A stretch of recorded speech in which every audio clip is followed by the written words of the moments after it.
Sejam bem-vindos ao Bem Temperado Podcast, onde a entrevista tem pitadas de muita curiosidade e diversão. Eu sou Marco Souza e hoje o nosso convidado é o José Cardoso Júnior, mestre em gestão ambiental pela Memorial University Newfoundland em Labrador do Canadá. Caramba, o cara tem peso, viu? Bem-vindo ao podcast, Júnior, né? Obrigado por estar aqui. Vai ser bacana esse bate-papo, com certeza. Vou te apresentar vou chamar de Júnior. O Júnior é formado em engenharia de petróleo, pós-graduado em meio ambiente e sustentabilidade e mestre em engenharia de gestão de sistemas ambientais. Sim. Tema melhor não temos, né? Porque estamos na evidência. Então eu vou te começar perguntando. A gente tem passado nos últimos meses aqui no Brasil e principalmente o primeiro semestre de 2024 no mundo, muitas queimadas, muita seca em alguns lugares, muita chuva. Te pergunto, a gente tá chegando na encruzilhada? Eu acho que sim. Eu acho que a melhor resposta para essa pergunta é sim. A verdade é que a ciência ainda não entende perfeitamente o que são essas mudanças climáticas. Essa que é a verdade. Nós temos alguns ciclos naturais no planeta que a gente consegue entender perfeitamente. Por exemplo, a gente consegue entender perfeitamente quando o inverno vai chegar, quando o verão vai chegar. A gente consegue entender como é que os ventos ocorrem no mundo hoje, como é que os ventos mudam de acordo com as estações do ano. Só que quando você põe tudo isso junto e você coloca o aumento da temperatura do planeta e você tenta entender isso matematicamente ou através de processos, já que é uma coisa tão recente, não é tão fácil de a gente conseguir saber exatamente o que vai acontecer. Mas as estimativas é que a gente está chegando bem perto do turning point, que é o momento que não tem como mais a gente voltar. Isso é algo extremamente perigoso porque a gente vai estar lidando com coisas novas, coisas climáticas novas sistematicamente. Esse turning point seria a hora de cobrar os juros de uma conta que a gente vem pegando emprestado há muito tempo, não é? Exatamente. A verdade é que desde a Revolução Industrial, a gente vem utilizando recursos naturais de uma maneira muito grande, principalmente por causa da necessidade de desenvolvimento da tecnologia, enfim, do planeta. Nossa evolução ela é pautada em consumo, em uso de recursos naturais, essa que é a verdade. Mas não faz muito tempo que a gente começou a perceber que esses recursos são finitos, eles não são recursos infinitos, e que mudar o planeta Terra de uma maneira tão grande, extrair tantos recursos naturais, eventualmente vai trazer consequência, e a gente só começou a perceber isso mais recentemente, com alguns eventos bem fortes de mudanças climáticas, né? A gente teve 20, 30 anos atrás aqueles avisos, né? O El Niño, algumas secas em locais onde não eram comuns ter recuo e avanço do mar por conta de degelo. O seu estudo, sua formação nessa parte da gestão dos sistemas ambientais, só para eu entender, você trabalha com a engenharia de recursos naturais, esse direcionamento, o melhor uso, seria isso? Exatamente. Isso é uma parte do que a gente faz lá no Canadá, na minha universidade, no meu mestrado, que é um mestrado profissional, que eu concluí recentemente, e o que a gente tenta fazer é entender o que é que vai acontecer com todas essas mudanças. E é um trabalho muito difícil. Por quê? Porque, como eu falei, existem vários processos.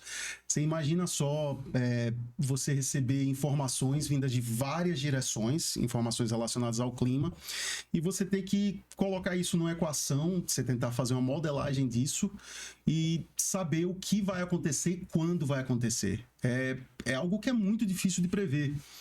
Essa aqui é a verdade. Então, a gente sabe de algumas coisas em relação a mudanças climáticas.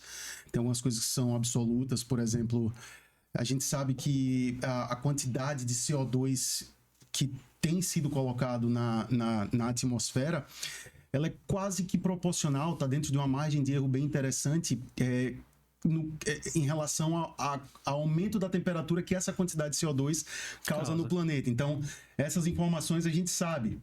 Só que quando você começa a colocar outros processos naturais da Terra, como os ventos, as marés, a chegada das 4 estações do ano, e você tenta incorporar isso a uma mudança climática causada pelo homem, é muito difícil saber o que vai acontecer e quando vai acontecer. Essa é que é a grande questão. Isso seria dizer que, por mais que tenham as ações e tenham os estudos, a reação ela é imprevisível, porque a natureza você não tem o controle, né? Exatamente. Eu vou dar um exemplo clássico disso aí que você falou, bem prático, na verdade. Quando a gente pensa em geleira hoje em dia, eu tive a oportunidade de ir no Alasca em 2022 e, de fato, grande parte das geleiras do Alasca, elas estão diminuindo. Essa aqui é a verdade. E diminuindo numa velocidade muito grande. Não só do Elas Alasca, diminuem, mas elas viram água, né? elas viram água, exatamente. Então, e aí é que entra essa parte dos ciclos de maré, as correntes. Não é que o nível da água simplesmente vai subir igualmente em todos os lugares do planeta. Não é bem assim, não é tão simples assim. A água vai subir mais em alguns lugares, como por exemplo Bangladesh. Quem pesquisar sobre Bangladesh sabe que o país pode desaparecer nos próximos, enfim, num espaço curto de tempo, que a água está subindo muito rápido lá. Só que não necessariamente isso vai acontecer da mesma maneira em todos os lugares. Existem outros fatores que a gente não entende. Como eu falei, colocar tudo numa equação matemática e achar uma resposta o que é que vai acontecer é extremamente difícil, porque a verdade é que a gente não sabe o que vai acontecer, quando vai acontecer e como vai acontecer. A gente tem uma ideia. E como eu estava falando, no Alasca, para dar um exemplo prático disso, no Alasca e em outros lugares também, o gelo está diminuindo de uma maneira muito rápida. Quando o verão chega, a quantidade de gelo que derrete é muito alta. Ele não volta, né? E ele não volta, ele não cresce da mesma maneira. A geleira não está aumentando da mesma maneira no inverno. Essas geleiras seriam geleiras milenares. Milenares, né? milenares. Ou seja, elas são extremamente importantes para a estabilidade do planeta como a gente conhece o planeta hoje. Elas são extremamente importantes porque o planeta ele passou por alguns ciclos naturais, isso é bem verdade, só que são ciclos do planeta. É a primeira vez que uma espécie, até onde a gente sabe, causa uma mudança tão grande na estrutura do planeta como...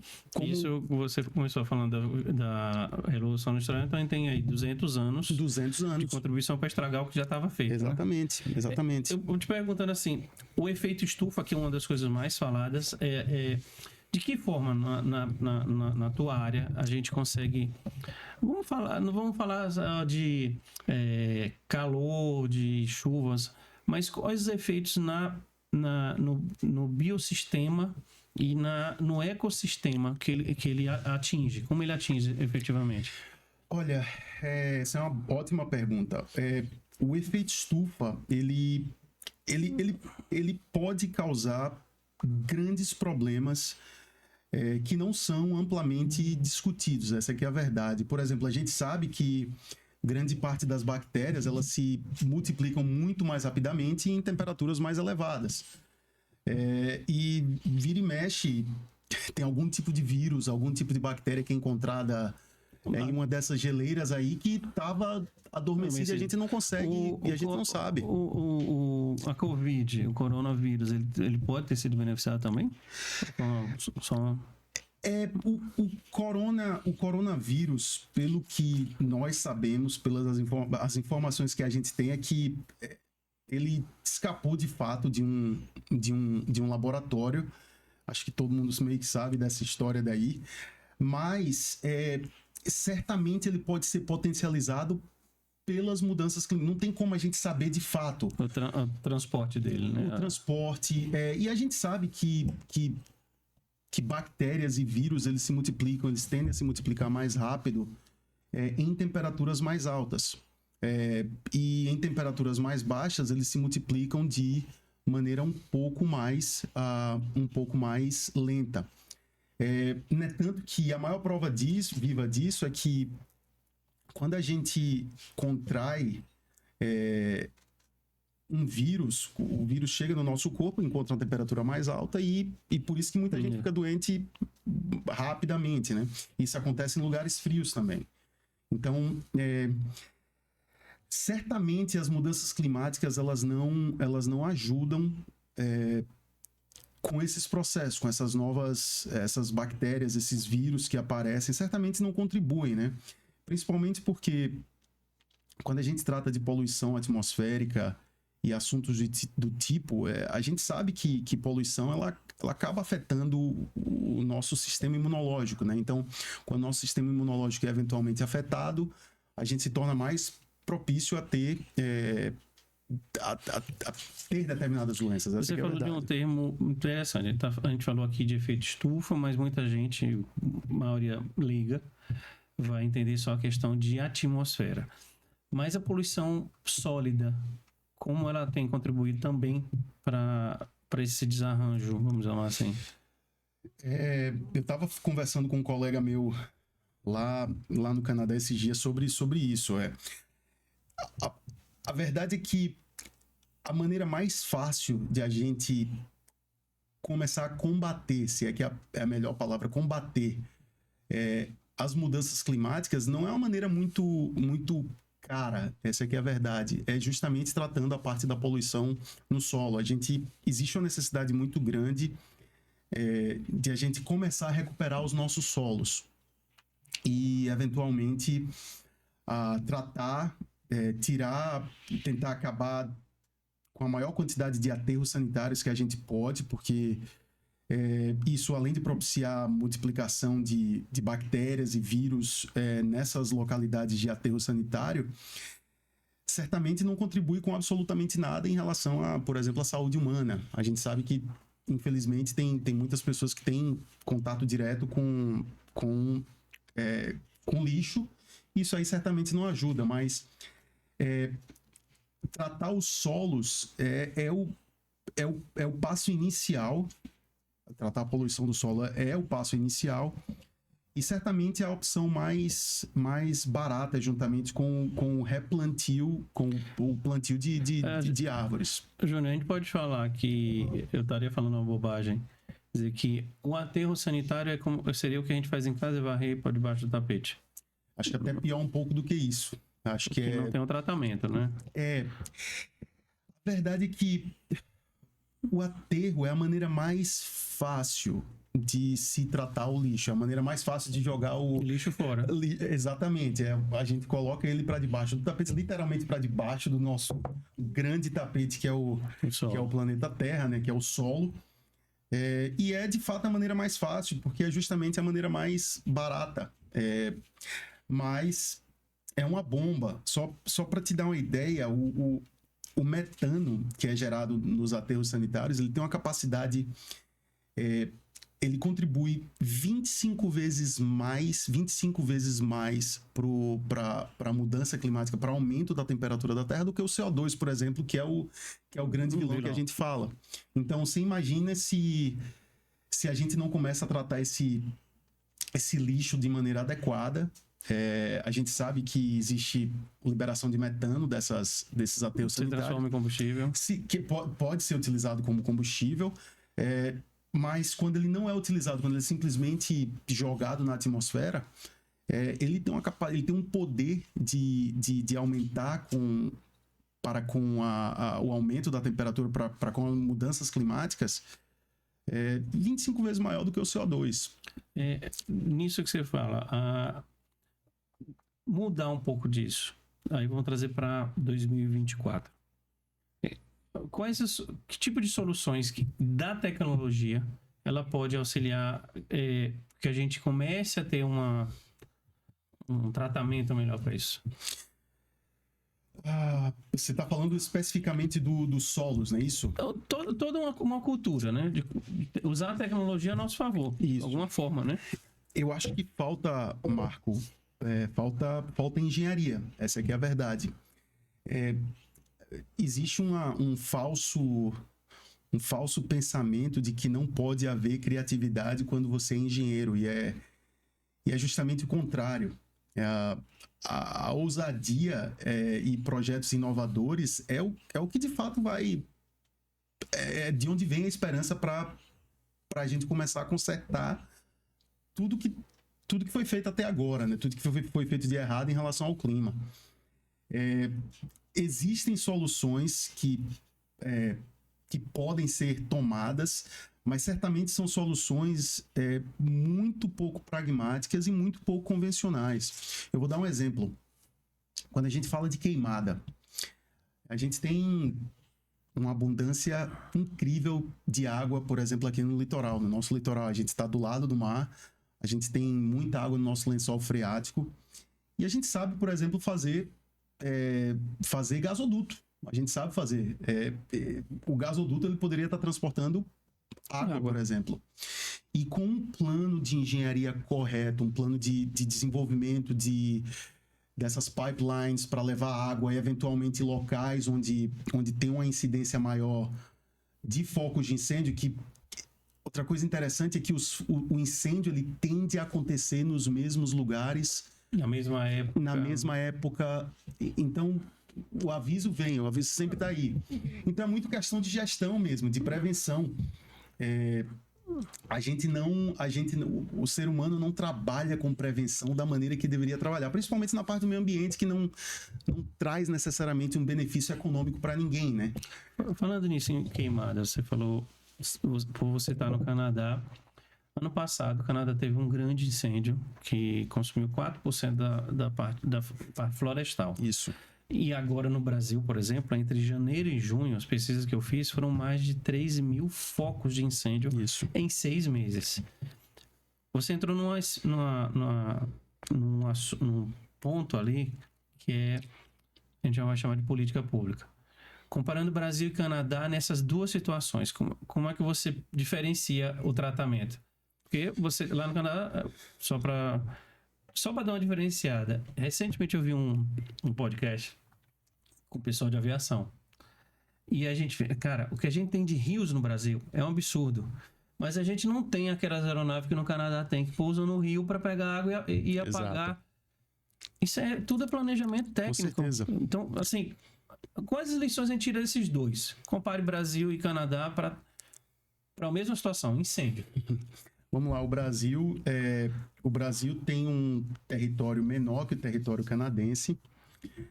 O Canadá é o segundo maior país do mundo, o Brasil é o quinto maior país do mundo. A população do Brasil em torno de 210 milhões de habitantes, o Canadá 37 milhões de habitantes. E aí você se pergunta, as coisas no Canadá são resolvidas mais facilmente porque tem uma população menor. A gente não está falando de população nesse caso, a gente está falando de área de queimada, né? Então, tecnicamente,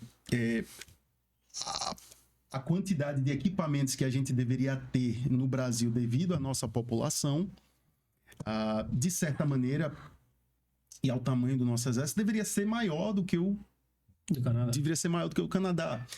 E, de fato, você vai ver que o Brasil, ele dispõe de uma maior quantidade de equipamentos nesse sentido do que o Canadá. A diferença volta mais uma vez para a gestão, para a velocidade em responder a coisas desse tipo. E quando aqueles incêndios ocorreram e a fumaça começou a chegar em algumas cidades da província de Ontário. Essa fumaça chegou também nos Estados Unidos, né? Chegou nos Estados Unidos também. Nova York, exatamente. Assim. Quando essa fumaça chegou em Ontário, o plano de contingência do governo foi quase que total. As Forças Armadas, elas estavam quase que na sua totalidade focadas somente nisso. Não tinha outra coisa a ser feita a não ser apagar o fogo, acabar com os incêndios. Então, as Forças Armadas do Canadá participaram. Com certeza. E aqui a gente só usa o bombeiro. Aqui só o bombeiro. Infelizmente, eu tô no Brasil tem 3 semanas, você sabe disso. Eu voltei, tô aqui faz pouco tempo. E eu tava acompanhando de lá o início dessas queimadas e a verdade é que a gente como país, a gente é incrivelmente lento para resolver esse tipo de coisa. A gente não. A gente é quase como se a gente não acreditasse que isso estivesse acontecendo e deixe para lá, alguém vai fazer. Nós seríamos incompetentes ou burocráticos demais? Eu acho que a gente é preguiçoso e a gente, infelizmente essa é a verdade. Eu não consigo encontrar outra palavra. Não é uma prioridade para o governo, me parece, para a população falar sobre isso, pensar sobre isso. Porque o Brasil é o país da festa, o Brasil é o país da alegria, né? A gente vende essa imagem e que quem mora aqui sabe que não é assim que acontece. E quando a gente vê esses picos de temperatura acontecendo aí país afora, Aracaju com temperatura chegando perto de 40 graus Celsius, coisa que nunca aconteceu. Eu vi hoje, não lembro qual foi o bairro em São Paulo, deu 40 graus. Pois é. Um bairro em São Paulo era 3 horas da tarde. E a gente está na primavera, não é isso? A gente terminou o inverno agora há pouco e, teoricamente, a temperatura ainda tinha que estar um pouco mais baixa. E esses eventos você vai ver que eles vão se tornar cada vez mais comuns. E mudança climática é um assunto tão maluco, tão louco, e a gente sabe tão pouco sobre isso, que a gente pode ter um mesmo local com temperaturas elevadíssimas e com queimadas, e algum tempo depois a gente tem uma incidência absurda de chuva para alagar tudo. Isso nesse mesmo local. Isso é um aviso que as coisas estão erradas. Não pode ter os extremos. Exatamente. O planeta, ele entra... existe uma certa harmonia entre os diferentes sistemas naturais do nosso planeta. Existe uma harmonia. A gente consegue prever algumas coisas e a verdade é que não é normal, não é comum a gente ter essa quantidade de eventos relacionados a mudanças climáticas que a gente tem visto nos últimos anos. Não é normal. Como eu falei antes de Bangladesh, o Bangladesh é um país que está desaparecendo. É um país que vai desaparecer porque a água do mar está subindo. É uma ilha e a água do mar está subindo a uma velocidade absurda. Tem alguma relação recentemente, eu não sei, acho que foi ano passado, alguns aeroportos tiveram que mudar os números das cabeceiras. Para quem... Só explicar, gente, para quem não conhece, a pista de aeroporto, ela tem 2 números. E esses números não são aleatórios, é a posição da pista na bússola, dentro dos 360 graus. E aeroportos tiveram que mudar um ponto porque a Terra mudou um ângulo. Isso seria a gente pegar um copo que está desregulado e aí a água vai para um lugar. Exatamente. Que aí eu queria fazer uma relação, uma coisa lá na frente. Vamos guardar porque eu tenho essa pergunta. Ano que vem, acho que ano que vem nós vamos ter em Belém ou em Manaus o encontro COP, né? É o COP, o novo COP. Para você que é um mestre em sistemas ambientais, é pura politicagem aquilo, não é? A verdade é que a gente vê muita... eu sempre gosto de falar que engenharia é muito diferente de ativismo. O ativismo é uma coisa, o ativismo não ajuda na engenharia. Faz barulho. Faz barulho. Eu entendo quando existe ativismo ambiental, mas ele tem que ser somente o ponto de partida e não necessariamente, e não deve ser, não necessariamente não deve ser, não deve partir do ativismo as soluções. As soluções, solução para o que está acontecendo no planeta tem que partir de engenharia, não tem Essa engenharia não necessariamente tem que ser pública, ela pode ser privada também, é sociedade então, né? Exatamente, com certeza. E assim, a gente pode entrar no mérito também do uso de impostos, por exemplo, como é que os impostos estão sendo usados, quais são as políticas públicas que são feitas no Brasil para o meio ambiente, para a prevenção, a quantidade, quantas árvores estão sendo plantadas no Brasil. semanalmente existe um programa desse tipo, a gente sabe que quando você começa a replantar árvores é a maneira mais barata. Você começa a recuperar áreas degradadas, o planeta eventualmente ele começa a voltar para a forma que era antes da gente começar a fazer essa bagunça toda. Eu vou te fazer uma confidencial, uma crítica. Você tá 3 semanas aqui. Você rodou a cidade, você deve ter visto isso. A gente fez uma troca. Nós tiramos todo o arborismo de uma avenida em prol de uma urbanização. Enquanto outros lugares, em frente à avenida onde eu moro, são quase 3 quilômetros de concreto. Não tem uma árvore. Como diz meu pai, não tem um pé de árvore plantado. Exatamente. Vamos dizer assim. A minha pergunta: o crescimento urbano, a falta de gestão pública, a falta de planejamento e trazer a engenharia ambiental também está ajudando para isso, porque em prol do urbanismo, a natureza paga a conta, né? Com É a certeza. primeira. Com certeza. E eu até vou mais longe no ponto que você acabou de colocar. A gente tem feito o nosso urbanismo da mesma maneira que a gente fazia 50 anos atrás. Infelizmente, essa é a verdade. A gente não pratica aqui na cidade de Aracaju nenhum tipo de... Não existem práticas de desenvolvimento sustentável aqui. E muita gente pode falar, o desenvolvimento sustentável é algo utópico que nunca vai ser 100% sustentável. Eu posso concordar com isso, mas não fazer nada também para chegar perto disso, eu acho que é o problema, né? Então, eu acho que o que de fato a gente precisa é começar a pensar um pouco mais, começar a mostrar para a criançada a importância de se proteger o meio ambiente de uma maneira abrangente, né? Não só de uma maneira específica. Não, tem que fazer isso. Não, tem que falar do meio ambiente de uma maneira mais... O meio ambiente não é um tema poético. Não é um tema poético. Não. É real. É a nossa casa, né? Nós somos parte. É isso que muita gente não entende. Se o meio ambiente... a gente só tem esse planeta aqui. A gente não tem outro... Por mais que estejam tentando... Estão tentando, mas... Eu não vou não vai ser daqui a 2 dias ainda, entendeu? Sem contar que não só não vai ser daqui a 2 dias, como... Não é todo mundo que vai poder ir. todo mundo que vai poder ir, né? Vai ser uma quantidade muito muito pequena de pessoas. Eu queria que você fizesse um paralelo.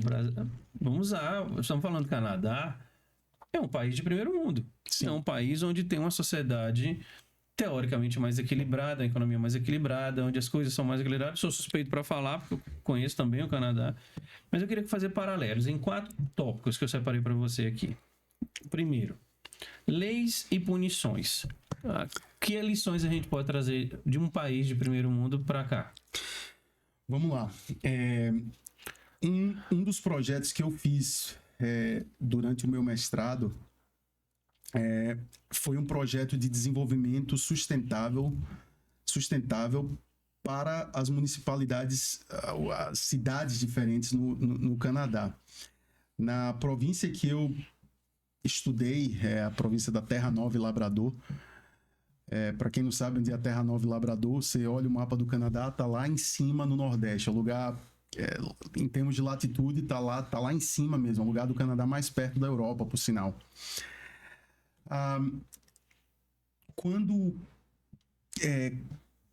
Para quem não conhece também, o Canadá tem um sistema de províncias e cidades. Província seria o equivalente ao nosso estado aqui, e eventualmente tem as cidades e tem as subdivisões daquelas municipalidades que a gente chama lá, né?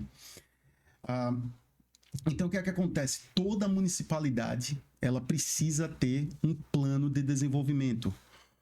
E quando esse plano de desenvolvimento ele é montado, você tem que mostrar para que lado a cidade vai crescer, como vai crescer, quais são as medidas mitigadoras para proteger o meio ambiente, como será, por exemplo, o sistema de coleta de lixo, como o lixo vai ser, como a água vai ser tratada, como o esgoto vai ser tratado.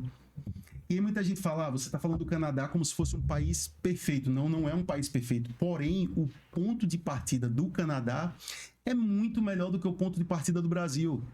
O Canadá, como ponto de partida, ele começa mais certo do que o Brasil. O Brasil é quase como se já começasse errado. Tem esse ponto aí. A gente está passando um processo agora, político, de eleição municipal. O plano diretor de Aracaju, por exemplo, tem 24 anos. E está errado. O plano diretor, teoricamente, a cada 10 anos tem que ser revisado, porque é uma velocidade até rápida.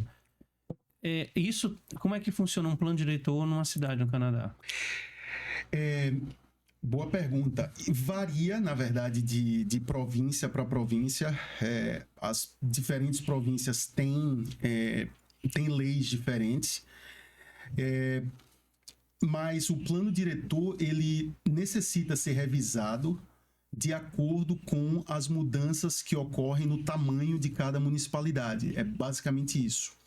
Ou seja, a cidade cresce uma determinada quantidade a população aumenta uma determinada quantidade de pessoas, o plano precisa ser revisado, precisa ser atualizado.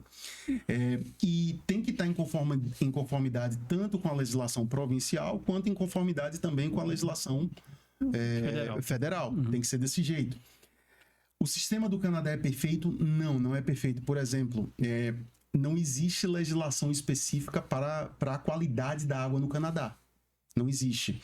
Ou seja, existem o que chama de guidelines, que é como se fosse alguns parâmetros, algumas ideias que devem ser seguidas, mas não existe uma legislação em relação, por exemplo, à quantidade de produtos químicos que pode estar dentro da água. Aí muita gente pode perguntar, então pode ser qualquer coisa? Não, não pode ser qualquer coisa.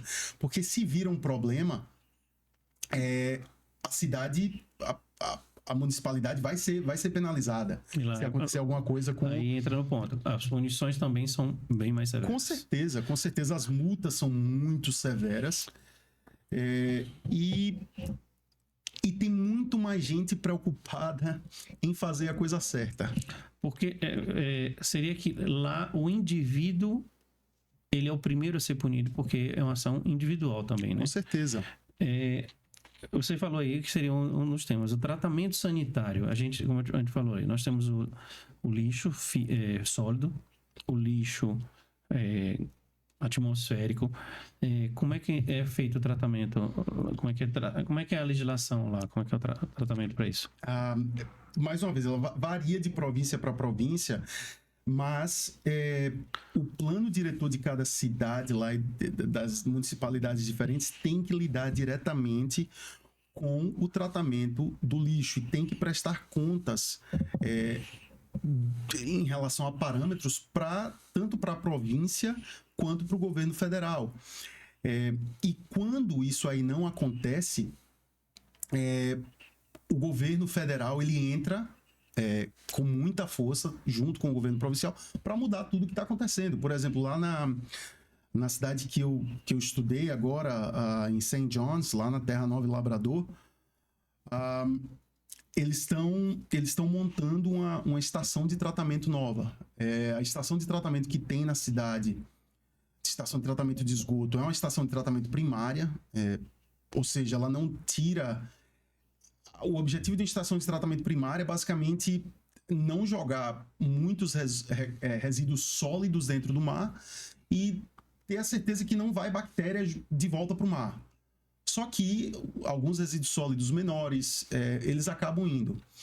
Só que, pelo tamanho da cidade, aí que está o grande quê da questão. A população de St. John's, ela chegou num número que, pela legislação federal, já não pode ter somente uma estação de tratamento primária. É necessário que agora eles tenham uma estação de tratamento secundária. Ou seja, já tem alguns produtos químicos que vão precisar ser removidos da água antes dela ser jogada de volta no mar. O tamanho da população determina o nível de contribuição negativa. Exatamente. E não necessariamente vai ter uma mudança no quantitativo de produtos químicos dentro do esgoto. Não, vai continuar muito parecido, muito parecido. A diferença é que a população chegou num certo número, por legislação federal, é necessário que tenha uma estação de tratamento secundária. Em cidades maiores no Canadá, na província de Alberta, por exemplo, tem uma cidade bem grande chamada Calgary. A estação de tratamento de Calgary é algo absurdo. A água sai, entra esgoto e você pode beber a água. É uma cidade depois. que é cortada por um rio, inclusive, né? Exatamente. A capital do Canadá é cortada por um rio também, Ottawa. Ottawa teve uns problemas em 2009, eu estava lá também, quando ela estava passando por uma transição da estação de tratamento, ocorreram alguns problemas e um pouco de esgoto, e esgoto saía no jornal, só para você ter uma ideia, saía no jornal, era uma coisa grande na televisão quando tinha esgoto entrando no rio. Ou seja, saía no jornal. Nossa, imagine o rio Tietê no Canadá. Não acaparava o país. Não existe, não pode, não tem a mínima condição de... Isso é inconcebível, né? Não pode. Aqui a gente romantiza o canal ali do Batistão, acha que aquilo ali é lindo, é ridículo, né? Não, é ridículo. E assim, a parte mais triste de tudo isso é que para tratar, por exemplo, ali o canal do Batistão, a gente não vai precisar reinventar a engenharia, não é nada que a gente não saiba fazer, é algo que a gente sabe fazer. É só aplicação, é um pouco de criatividade, que eventualmente o esgoto vai precisar ser direcionado, mas a parte de tratamento em si, a parte de tubulação, isso aí a gente não vai estar reinventando a roda, não. É algo que você já conhece. Isso entra agora num terceiro item. Como é que funciona a educação ambiental na sociedade lá? Tá enraizado com certeza. E assim, você percebe que tá enraizado porque você não vê práticas que a gente costuma ver aqui, por exemplo. E parece que eu tô dizendo que tá tudo errado no Brasil, não é isso que eu tô falando, mas você não vê pessoas jogando lixo na rua da maneira que você vê aqui. Eu lembro, você pode me corrigir, é que como é que chama? Separar o lixo já é uma prática lá no maternalzinho, né? A criança vai separar, vai levar o lixinho ali com 6 anos de idade, já sabe. Com certeza. Separar desde cedo, né? Para te dar esse exemplo daí, para falar disso, na capital do Canadá, em Ottawa, você recebe da prefeitura tipos de lixeira diferentes para você colocar o lixo já separado. Em St. John's, você separa seu lixo em casa. Existem cores de bolsas diferentes e você vai colocar somente produtos recicláveis em uma cor de bolsa, você vai colocar lixo em outro, enfim, é tudo separado. E se você utiliza uma bolsa de cor diferente para um produto diferente, quando ocorre a coleta de lixo lá em St. John's, nas segundas-feiras, na área que eu moro, se você coloca o lixo errado na bolsa diferente, o próprio uma das pessoas que trabalha para a prefeitura fazendo a coleta de lixo, que por sinal elas não têm muito contato com lixo, é um robô que pega a lata de lixo e joga dentro do caminhão, eles colocam lá uma nota. Você recebe uma advertência. E eles não pegam seu lixo, eles deixam lá. Separe certo que eu pego da próxima vez. Eles colocam uma nota lá. Um adesivo na bolsa escrito que você fez alguma coisa errada. Quais são os órgãos que tem lá? Os órgãos, assim, vamos de município, província e federal. Como a gente tem aqui, SUB, MUB, IBAMA. Isso. Existem os 3 níveis. Eu diria que ele varia de província para província, certo? Porque está diretamente relacionada a população, a quantidade de pessoas que vivem em cada uma dessas províncias. Eventualmente, quando você tem províncias mais populosas, como Ontário, como a Colômbia Britânica, ou até mesmo Alberta, que tem cidades maiores, existem metodologias diferentes para você tratar de poluição, tratar de lixo, por exemplo. Mas a grande questão é que tanto as províncias, quanto as cidades, quanto o governo federal, eles estão perfeitamente alinhados, mas ao mesmo tempo eles gozam de uma certa independência.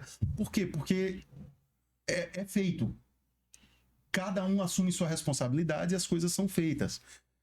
Só para dar um exemplo para você, você foi no Canadá, você sabe que no Canadá dá para beber água da torneira. Da torneira. Eles testam a água saindo da torneira de maneira esporádica pela cidade. Você pode estar acordando 7 da manhã, 8 da manhã um dia, tem um funcionário da prefeitura que bate na porta da sua casa e eu vim aqui só para testar a sua água, para ver se está tudo ok. E eu sei que a água lá é muito boa porque eu visitei a estação de tratamento algumas vezes, tem até luz ultravioleta para se livrar de bactéria. Enfim, a água é perfeita. Você não tem problema com a água lá, mas mesmo assim eles fazem esse monitoramento bem incisivo. A gente pode, Júnior, considerar que essa parte tudo que a gente falou, já veio falando, né? Falando de efeito estufa, entramos nessa seara de urbanidade, de lixo, de água. A saúde pública é um custo altíssimo e muitas vezes vem por conta de uma falta de saneamento básico. Com certeza. Como a gestão ambiental pode também contribuir com a saúde pública? Não vamos falar só de planeta. O bem-estar humano. Com certeza. Isso é uma coisa que muito pouca gente fala, mas é algo que é muito verdadeiro. Por exemplo, quando a gente pega regiões mais pobres, por exemplo, do Brasil, por exemplo, comunidades que vivem ao redor de canais, em palafitas, se você vê a expectativa de vida das pessoas que vivem nessas comunidades é muito mais baixa do que, por exemplo, a população de alguém que vive aqui na zona sul de Aracaju, por exemplo. Isso é fato. Por quê? Porque você está exposto a uma quantidade maior de produtos químicos, a um suco químico que não só se limita, por exemplo, aos canais, mas eventualmente você acaba respirando aqueles produtos químicos também. As crianças que estão se desenvolvendo, elas acabam entrando em contato com água suja, enfim. E o que é que acontece? Quando essas pessoas ficam doentes, elas acabam colocando um estresse muito grande no sistema público de saúde. E aí o governo acaba pagando pelas medicações, o governo acaba pagando pelo tratamento dessas... Teoricamente, acaba pagando, né? Então, é uma conta de somar e de subtrair. O investimento mais barato lá no início não pagaria caro aqui, exatamente, né? É uma conta simples de somar. Falando, me veio uma ideia, um negócio aqui. Eu todo dia faço um roteiro que eu passo por frente da empresa responsável pela coleta de lixo na cidade.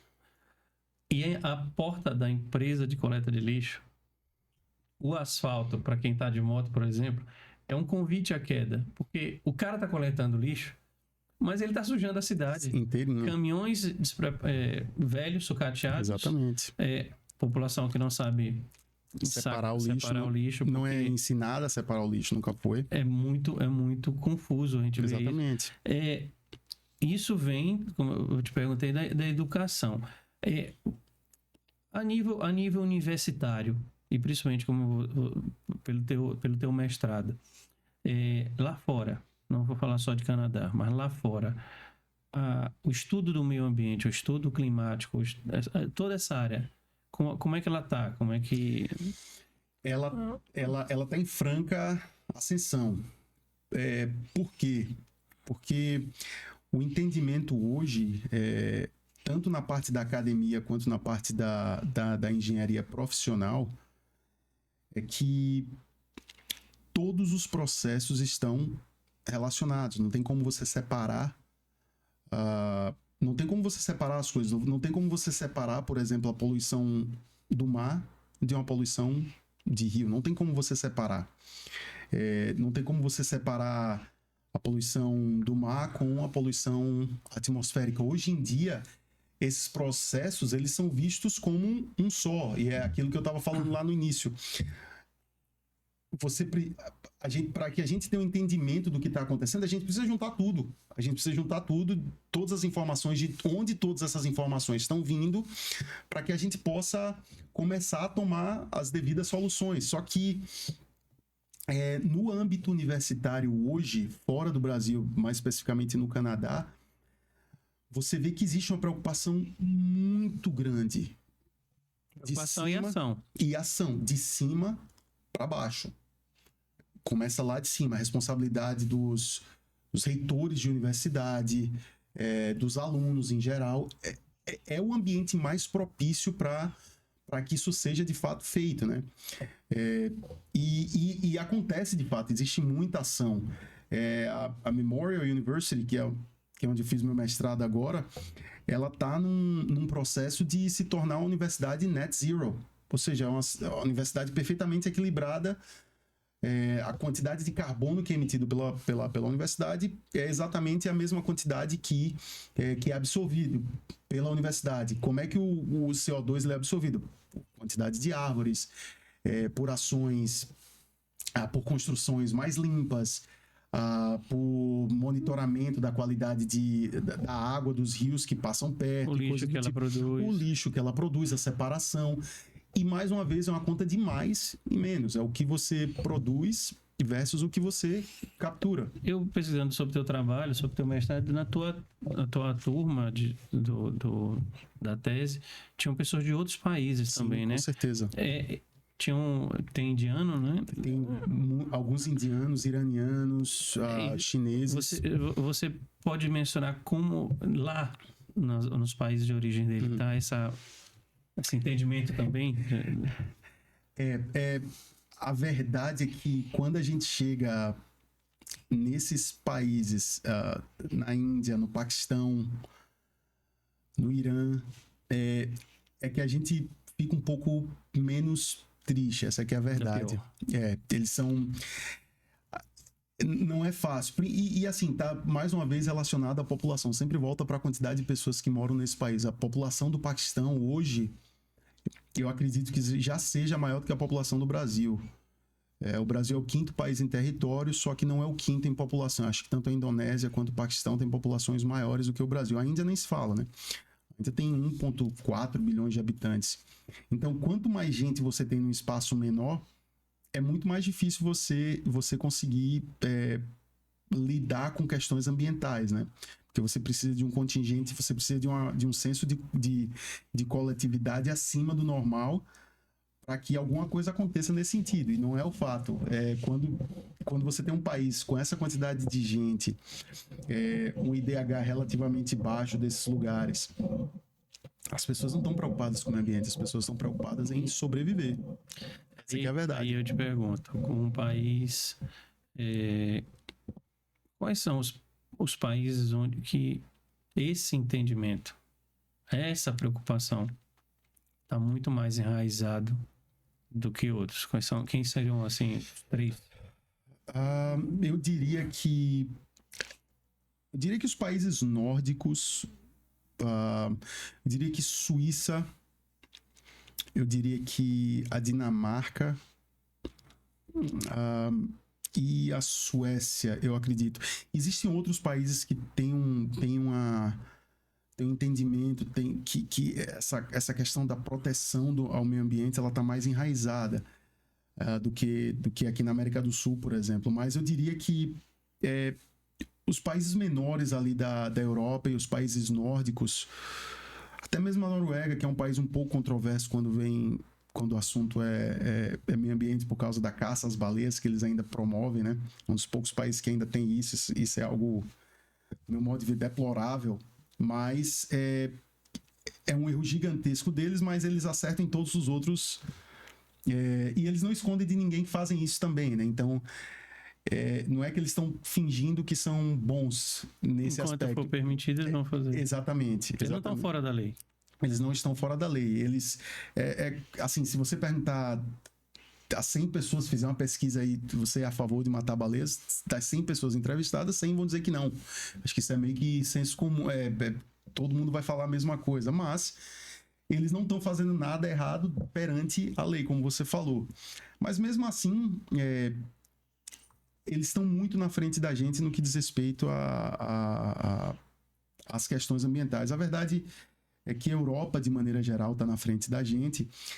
E aí é que está a grande questão.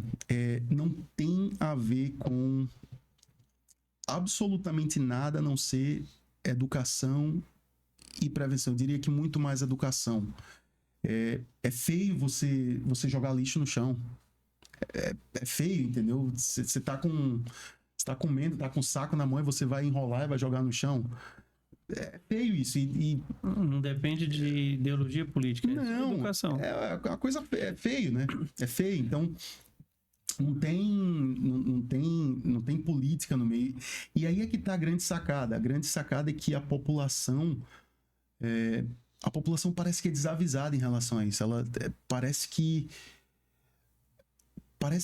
as coisas são tão difíceis, que isso acaba se tornando nada, porque a questão econômica ela é o que há de mais forte. Está todo mundo correndo atrás de dinheiro, literalmente falando. Que o meio ambiente, proteger o meio ambiente não gera renda, não gera absolutamente nada. Não gera renda para... Não dá like. As árvores não... Teve até um meme que saiu uns anos atrás que era: as árvores não produzem Wi-Fi, porque se produzisse, tinha árvore plantada em todos os lugares, né? Mas tem a ver com educação e tem a ver com um pouco de atitude, sabe, da população.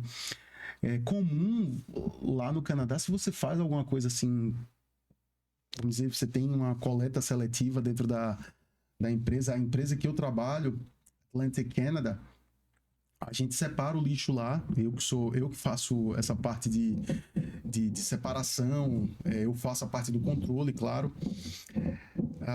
e parte de controle de produtos químicos também.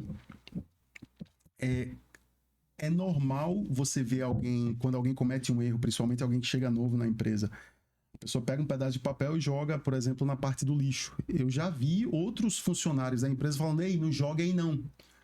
No Brasil, se você fala isso, pode ser motivo de briga, pode ser motivo de...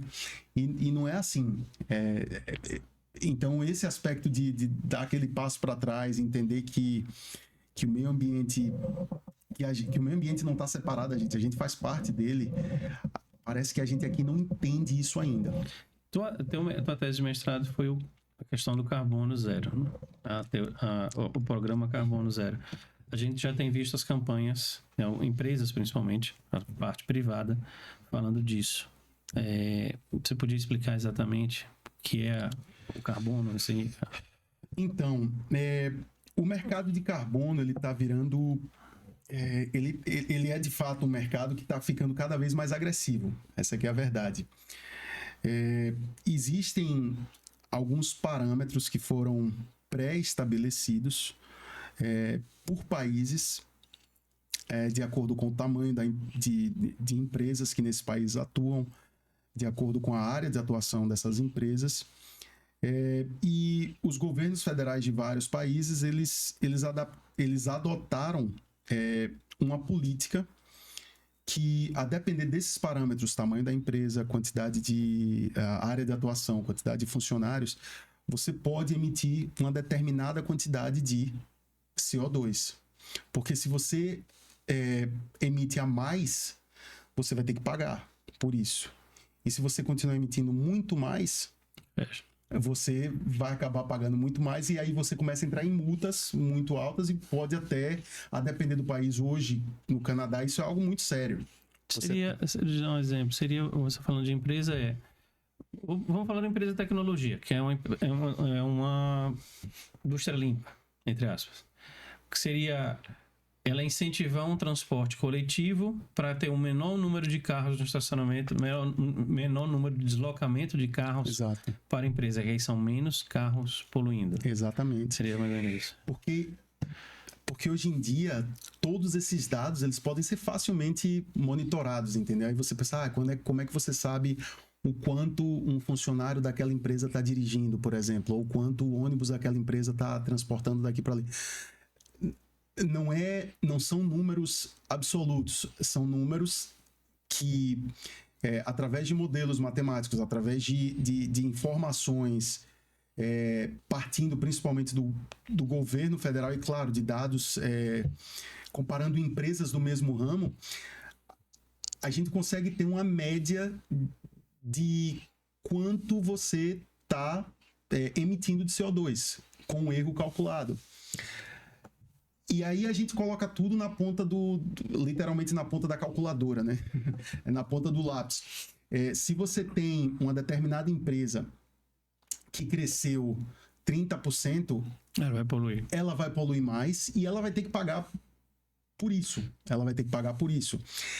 Só que o mercado de carbono, ele funciona como? Você tem uma outra empresa que não está poluindo tanto, como aconteceu ontem aqui no Brasil, no estado do Pará. O estado do Pará vendeu 40 bilhões de reais, se eu não me engano, foram 45 bilhões de reais em crédito de carbono para uma empresa de fora que precisava comprar. Como carbono hoje ele é quase que uma commodity, ele é comercializado, né? Ou seja, a emissão de carbono ela é comercializada, existe essa brecha para aquelas empresas que acabam poluindo mais. Então, se a empresa acaba poluindo mais, ela pode comprar créditos de carbono de uma empresa que está poluindo menos e equilibra, tá tudo certo. Então, nesse caso, quem acaba ganhando é a empresa que vendeu e o governo federal também acaba ganhando da jurisprudência daquela empresa, porque ele acaba recolhendo imposto também, né? Então, o mercado de carbono ele é algo que parece que está funcionando de certa maneira, mas ele não é algo... Não é a solução. Não é a solução, porque se a população continuar aumentando, e deve continuar aumentando de uma maneira geral, por alguns anos ainda. E depois de alguns anos, a gente vai chegar num platô e, eventualmente, pelo menos é o que mostram as projeções, a população do mundo vai começar a diminuir. Mas até lá, até essa população começar a diminuir, a gente vai continuar... Exatamente. Eu perguntar a uma pessoa da área do meio ambiente, qual é a sua opinião sobre hoje a vedete, os carros elétricos. Eu vou fazer não sei se esse dado está certo. A Alemanha é um país que não está muito empolgada com isso, porque a justificativa para eu gerar energia elétrica, lá eles vão poluir, porque lá eles têm termoelétricas. Exatamente. Então, é só fachada para fazer uma coisa ambiental? Tipo, a bateria desse carro vai ser colocada onde? Exatamente. Essas baterias de lítio, elas... a mineração, né? Então, é como se você tivesse... É como se você tivesse indo... Fazer uma analogia bem simples aqui. Você vai para academia e você trabalha a parte superior do seu corpo e você não trabalha a parte inferior do seu corpo, por exemplo. É você puxar de um lado e acaba diminuindo do outro. Só que a gente não consegue ter a plena certeza de como isso vai eventualmente afetar nos próximos anos. Por exemplo, a China tem a maior frota de carros elétricos do mundo. Pouca gente sabe disso, mas a China é o país que mais polui no mundo inteiro também. E aí você pensa, como assim? Como assim? Então, o carro elétrico é a solução? Não é necessariamente a solução. A solução é um conjunto de ações que os carros elétricos eles podem estar inclusos, mas quem pensar que o carro elétrico vai ser a solução para o aquecimento global, eu já ouvi, tá bastante enganado. Especialistas falando o seguinte, que se tivesse para fazer elétrico, um veículo elétrico, seria o melhor o veículo coletivo elétrico, sim, que são menos carros. Sim. Nesse caso daí, a gente acaba tendo menos... Certamente, você tem mais pessoas transportadas dentro de um veículo maior. Mas aí é que está a questão. Mais uma vez você colocar a poeira para debaixo do tapete. Por quê? Porque essas baterias, elas não são... A mineração dessas baterias ocorre em outros países. Então, esses outros países, eles vão estar emitindo, eventualmente, uma quantidade grande de carbono. E aí, como assim? Eu estou comprando algo que vai melhorar o meu lugar, mas piora outro lugar? Mas é aquela questão de você... Por exemplo, o Eternit, né? O Eternit ele é proibido na maioria dos países, mas ele não é proibido em alguns países. Então, estou produzindo para vender para aquele lá. Existem países do Ocidente, países ricos, que financiam a produção do Eternit, do amianto, né? Em outros países para vender fora. E aí você pensa, como assim, né? Porque tudo meio que volta pro fator econômico, né? Essas empresas, elas precisam continuar lucrando independentemente. Então, toda vez que existe uma brecha no sistema, essa brecha vai ser explorada com muita força. Eu queria puxar um ponto para você. Eu tive a curiosidade de ler pelo menos os 4 principais programas de governo para a Prefeitura de Aracaju, os planos de governo. E todos falam de meio ambiente. Aí, no seu entender, meio ambiente virou uma moeda política ou meio ambiente tinha que ser de propriedade da sociedade? Porque não usar meio ambiente como politicagem? Essa é uma pergunta bem difícil, né? Eu acho que a gente vai ver cada vez mais questões relacionadas ao meio ambiente fazendo parte da pauta política, porque é um assunto muito bonito de ser tratado, né? Essa aqui é a verdade, é um assunto que enobrece, vamos falar desse jeito, né? Um assunto que acalma os ouvidos de todo mundo, é um assunto que é politicamente correto. Mas você falar do meio ambiente é uma coisa, e você saber o que fazer para tratar o meio ambiente é outra totalmente diferente. Então eu meio que chamo isso de ativismo político. É um ativismo político que não tem absolutamente nada a ver com engenharia, que é a solução para você tratar o meio ambiente.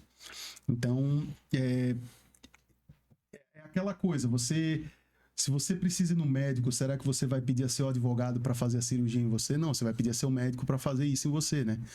Então, existem pessoas que são capacitadas para fazer isso, mas o que eu vejo é que essas pessoas não são tão procuradas no Brasil para de fato pensar como a gente pode dar uma melhorada no meio ambiente da cidade. Se você fala numa cidade como Aracaju, uma cidade relativamente fácil de você fazer isso com um plano, uma gestão macro. Isso tem exatamente a pergunta que eu ia te fazer. Como um especialista, observando a cidade de Aracaju, você vê a cidade dentro de uma perspectiva de consciência ambiental? Não, absolutamente não. Com certeza não.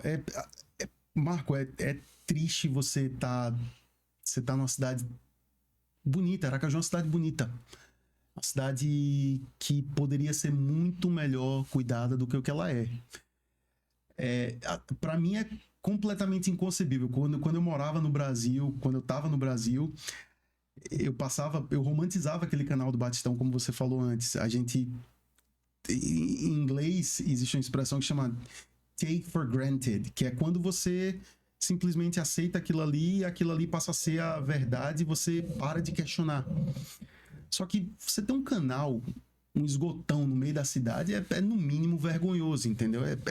Em 2024 é absolutamente vergonhoso, é triste.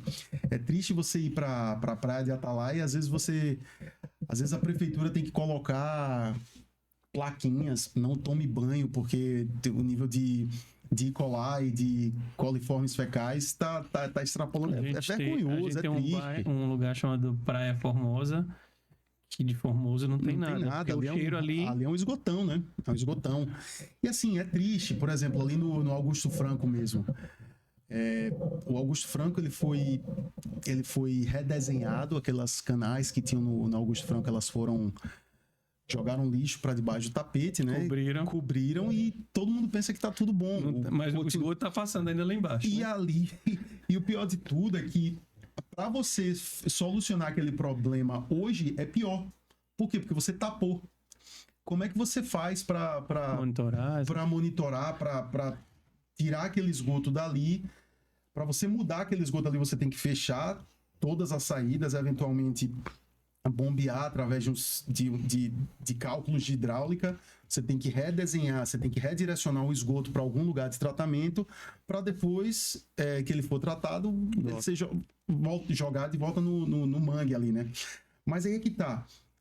O esgoto ele está em contato com a terra, ele está correndo por baixo da água, ele está em contato com a terra, ele já está contaminando o lençol freático. Mesmo que essa solução seja tomada, grande parte do problema da poluição não vai ser tomado. Por quê? Porque eles cobriram aquilo ali. Ou seja, eles jogaram sujeira para debaixo do tapete. Tudo vai ser debaixo do tapete, né? Tudo vai ser para debaixo do tapete. Isso é porque por falta de conhecimento, por falta de, sabe, a gente tem que mostrar que tá bonito, mas não, de fato não tá. É triste isso. Eu vou pedir para a gente poder encerrar. A gente sempre pergunta aos nossos convidados duas coisas. Ok? Tá? É comum. Não vai ler minha cola aqui. Para a gente entrar um pouco no tema do bem temperado. Para você, que primeiramente morou 21 anos, né? Eu saí do Brasil em 2003. 21 anos lá fora. Uma comida que te dá uma lembrança boa, uma sensação boa. Pastel com caldo de cana. Pastel sergipano com caldo de cana é algo que me faz lembrar de minha sergipanidade, com certeza. Me faz lembrar de minhas raízes, da cidade que eu nasci e que eu amo, com certeza. E algo que você... Isso aqui eu não como por nada no mundo. Caramba, algo que eu não como por nada no mundo. Caramba, que difícil essa pergunta. Eu como quase tudo, mas eu acho que eu não como... Eu não comeria... eu acho que eu não comeria escargot. Eu acho que eu nunca provei escargot. E eu tô falando pra você, você já deve ter preparado escargot algumas vezes. Eu acho que eu já vi e não me apeteceu não, cara. Não desceria aquilo ali, não. Júnior, suas observações pelo meio ambiente, cara, foram incríveis, porque elas são de grande valor, principalmente para a sociedade entender como isso é, a importância que ela vai ter para a gente nos próximos anos, nas próximas gerações, porque a gente fala, né, cada geração são 10 anos, né? Sim. E a sociedade precisa ter esse conhecimento, no mínimo. No mínimo. Então, tudo que você passou aqui é incrível, porque chama muita atenção e é um tapa na cara. É um tapa na cara da gente. Então, eu queria que você deixasse a sua mensagem. A câmera é sua, o microfone é seu, para você, como um especialista, finalizar. Bom, como aracajuano que eu sou, eu acho que a gente, quando passa muito tempo fora do Brasil, a gente aprende a ter uma visão um pouco mais crítica, né? Apesar de eu ter saído em 2003, eu passei um tempo aqui no Brasil depois que eu saí, depois saí do Brasil de novo. Eu acho que a gente tem que tomar um pouco mais a responsabilidade pra gente de principalmente educar as crianças. Eu acho que a parte de educação relacionada às crianças com coisas simples, tipo, não jogue o lixo na rua. Essa mensagem para uma criança de não jogue o lixo aí, jogue o lixo dentro do vaso de lixo, pode parecer uma simples frase, mas para uma criança que está em franco desenvolvimento, acaba sendo uma porta que você abre dentro desse universo de informação dela, que pode trazer coisas muito maiores e muito melhores para a formação dela no futuro. Então, minha mensagem é: cuide das crianças e sempre mostre para elas que a proteção ao meio ambiente é fundamental. Muito obrigado pela sua presença aqui. Você que assistiu a nossa entrevista, não esqueça, como eu sempre falo, se inscrever no canal. Para cada entrevista, deixar o seu comentário é muito importante. Deixar um like também, porque isso ajuda a promover o canal. Agradecer nosso patrocinador, a Casa da Música, que está parceiro com a gente. A Ará, produtora de conteúdo, que é o estúdio aqui onde a gente grava. E encerro sempre dizendo: próxima semana, mais uma entrevista bem temperada. Tchau, tchau, gente.